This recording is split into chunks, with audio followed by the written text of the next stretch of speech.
স্বপ্নের শিরোপার target 237 run. জাতির দৃষ্টি এখন মিরপুর শের-ই বাংলা ক্রিকেট স্টেডিয়ামে।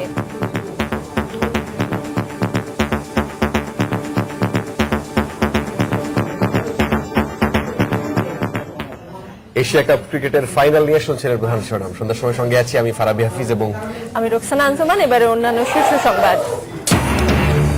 মুক্তিযুদ্ধে মানবতা বিরোধী অপরাধে জড়িতদের বিচার সুষ্ঠুভাবে সম্পন্ন করতে আলেম ওলামাদের সহযোগিতা চাইলেন প্রধানমন্ত্রী।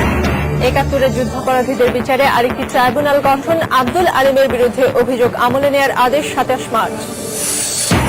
বিদ্যুৎ ঘাটতি সহ অর্থনৈতিক বিপর্যয় ডেকে এনেছে সরকার, মন্তব্য বিএনপির। পাকিস্তানের টাকায় দেশকে অস্থিতিশীল না করার আহ্বান আওয়ামী লীগের। সাগর রুনি হত্যা মামলার তদন্তের অগ্রগতির প্রতিবেদন অ্যাটর্নি অফিসে জমা দিল আইজিপি। এবং নোয়াখালীর শেখবাগে দুই দল গ্রামবাসীর সংঘর্ষে পুলিশ সহ আহত ৭০ জন, অনির্দিষ্টকালের জন্য ১৪৪ ধারা জারি।